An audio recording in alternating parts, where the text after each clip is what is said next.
আচ্ছা, আপনি কি জানেন মাত্র 10 টাকার জিনিস কিভাবে 10 কোটিতে বিক্রি হতে পারে? কিংবা এমন কোনো জায়গা যেখানে দাম কমানোর বদলে মানুষ দাম বাড়ানোর প্রতিযোগিতা করে? হ্যাঁ, আমি বলছি নিলামের কথা, যেখানে শুধু জিনিস নয়, মানুষের আবেগ আর ইতিহাসও বিক্রি হয়। কিন্তু নিলাম আসলে কাজ করে কিভাবে, আর সেখানে কি কি অদ্ভুত জিনিস পাওয়া যায়? চলুন জেনে নেই আজকের এই ভিডিওতে।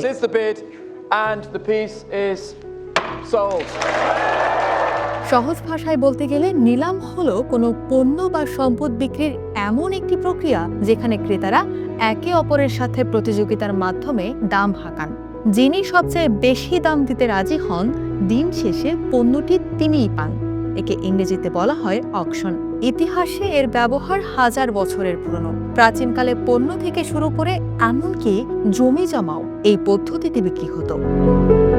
নিলামের একটি নির্দিষ্ট নিয়ম থাকে। সাধারণ একজন অকশনার বা নিলাম পরিচালক থাকেন। তিনি একটি শুরুর দাম নির্ধারণ করে দেন। এরপর উপস্থিত ক্রেতারা একে একে দাম বাড়াতে থাকেন। বিডিং, ক্রেতারা যখন দাম বাড়ান তাকে বলা হয় বিড করা। হ্যামার ফল, যখন আর কেউ দাম বাড়াতে চায় না, তখন পরিচালক হাতুড়ি দিয়ে টেবিলে আঘাত করে ঘোষণা করেন going once, going twice and sold.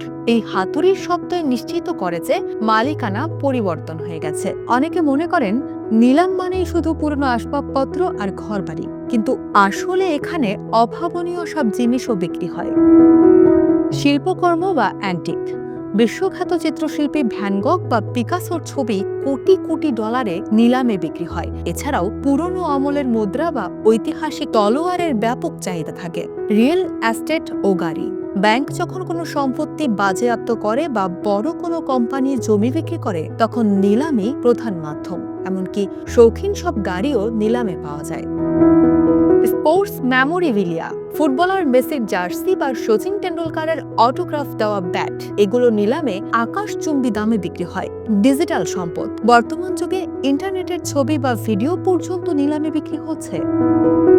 নিলাম শুধু কেনাবেচার জায়গা নয়, এটি একটি মনস্তাত্ত্বিক খেলাও বটে। এখানে মানুষ পণ্যের গুণের চেয়ে তার দুর্লভ হওয়ার উপর বেশি গুরুত্ব দেয়। তবে মনে রাখবেন, নিলামে একবার দাম হাঁকিয়ে ফেললে কিন্তু আর পিছিয়ে আসার সুযোগ থাকে না। তাই ভবিষ্যতে যদি কখনো নিলামে অংশ নেওয়ার সুযোগ পান, তবে পকেট এবং মাথা দুটোই ঠান্ডা রেখে বিড করবেন।